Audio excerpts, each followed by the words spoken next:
Jana Neta Hijam Irawat ke Punsi Wari Ibada Thijinba Watpadagi Ashoiba Leiriba Shing Asi Shemdokpiyu haina Jana Neta Irawat Admirer and Research Center Manipur Secretary General Dr. R.K. Sanajaoba phongdorakli. Hiram asigi matang ngasi Jana Neta Irawat Admirer and Research Center Manipur Sinduna Manipur Press Club ta pangthokpa pawgi mifam da wafam ase phongdokladuna mahakna hai Manipura Hijam Irawat gumba luchingba ama hauzik fawba thurakchiba maramna Manipuri puwarida Hijam Irawat ase yamna maru oiba ama oide asigumba yamna maru oiba miyoi amagi punsi wari tongan ba aiba singna irakpada aranba asoiba kaya yawrakpa ase laibak thibade khwaidagi maru oiba wafam amana Irawat ki pongnafam lamdam ase pisum thong oinam lekai ni haina idiba ase asoibane mahaki asengba pongnafam lamdam de high school Hijam lekai ni Irawat ki maton ibungo Loknath haina iriba asisu aran bani Loknath te Irawat ki mapapokpa madhauni Irawat na piglingai matamda mane ivetona yoglai haidu wafam asisu aran bani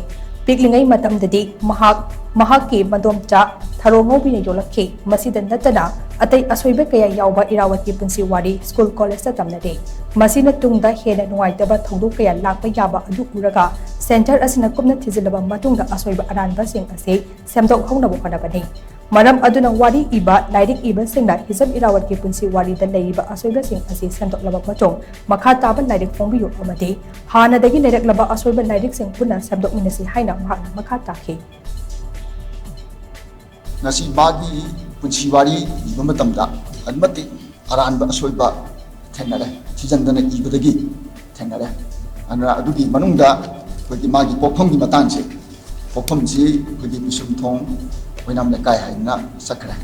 adam masi high school Hijam le kai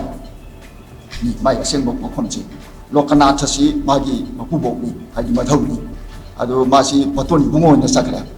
sim masi ma koi sim thokna ba masi gi ai basingda appeal tau jab masi gi ji ba mising ji ta ko masi pi ni matamda ma yolak basi koi kanona mani tona yoglai pi ne matam yok thai na dumaina mayam loi ina ra masima ma pi ne matam yok pasi magi makhura go palga magi matam cha tharunga diga anina yok pane ba pi ne yok pasi matam ne makhura maton loi lei dia ba pi ngai tadi mane ni yok te chaura kanda lagle su tambi matam yaura kanda aduda moida lei hi bani asigi wapun jino kana singko ba ma Irawat ki mana pi ne matam da lagle su tambagi magi bhar se tight se masi mai makura go balna lawe ko masi ki posima masima marwanya singok ba